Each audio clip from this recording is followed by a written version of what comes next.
Okay. So that's nothing bad. Okay. That may not be So that's like typical, on the but way to yeah, on the way to it's- solid. Yeah, Okay. yeah. Can I just look at your abdomen? You know what? I think that I know we keep talking about, is the steroids causing the white blood cell count to go up or not? Still the tenderness over here the most. Yeah, but you're barely touching. I can barely even feel you touching. But it's more over here. Okay. Yeah. Well, I don't need to press too hard. That's good. And then there are, a lot of it is past where my colon is, just the abdominal wall, like I've said repeatedly, I guess, Right. just from the pulling apart. Yeah, I mean, the healing, what you see on the outside, that heals first. The healing on the inside is what Slower. takes a lot longer. I mean, if you cut yourself all the way through your skin, yeah, sure, you can sew up the outside, but the inside still Correct. needs to. So, I don't want to, I think we can continue the intravenous steroids, but I want to drop the dose to, today. Well, Dr. Hawkins already dropped the From yesterday? So I hadn't talked to him today. He was gonna switch me from 60 Q6 to 60 Q8. Well, I think we can go to once a day, because when someone's on the amount of, how, I think that once a day for now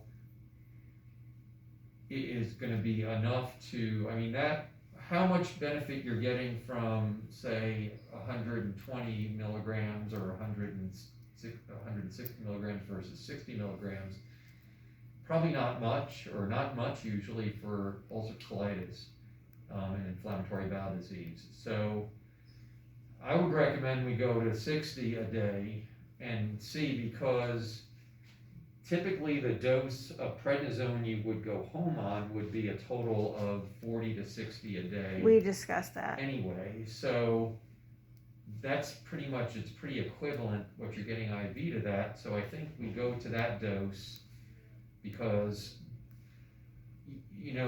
then it also, if we lower the dose and the white blood cell count is going down, well, then that kind of gives us our answer with that too. So that's what I would recommend, just going right to 60. Okay. I feel like Dr. Trey approached that differently yesterday. Well, so is there... The reason why I'm saying, and I'll talk to Dr. Trade about it, but the reason why I'm, it wasn't like you were on 40 equivalent of prednisone when we think this flare-up happened. Right. You were on a pretty low dose, so. I was on nothing. Right. But even before, leading up to that. Oh, okay. Yeah. But, so it'd be one thing if you were on 60 and we said, well, we're just going to keep you on 60, even though you flared up on that. So the fact that the white blood cell count is elevated is why I'm leaning towards that strategy more, because if you're not feeling worse, we know you're not 100% better by no means, but if you're not feeling worse, then, something else causing that white blood cell count is a little less likely. So, very true. It could be the steroids. I know we keep kind of going back to that, but the dose of steroids you're on definitely can, in a healthy person, what's called your bone marrow, where those cells come from, the steroids definitely rev that up. So, yeah. I'll talk to Dr. Hawkins, Dr. Trait. I was over here today, so Dr. Trait asked me to stop by. I appreciate that.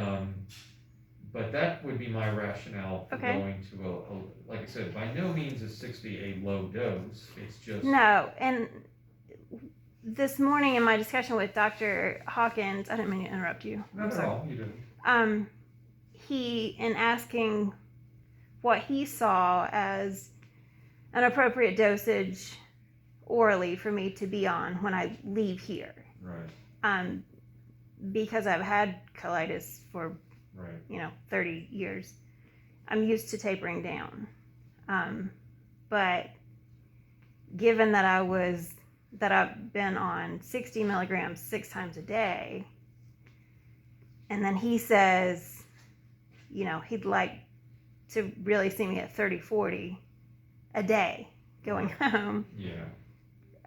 That to me means a lot of days in the hospital to get me down to Well, my that dosage. my So strategy would go to 40 or go to 60 once a day. once a day, and then go to either 40 or 60 milligrams of prednisone.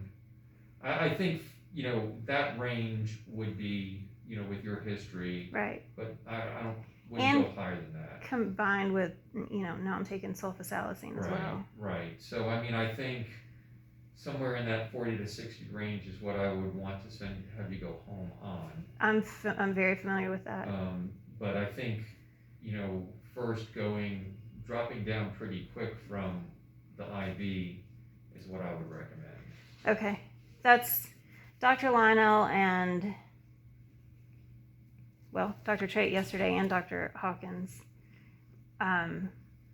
They were of the opinion that dropping so rapidly here before on Solu-Medrol is what kind of enraged the flare. Well, you didn't drop you were here, it was over a number of weeks is what it was. So, it wasn't one day to the next.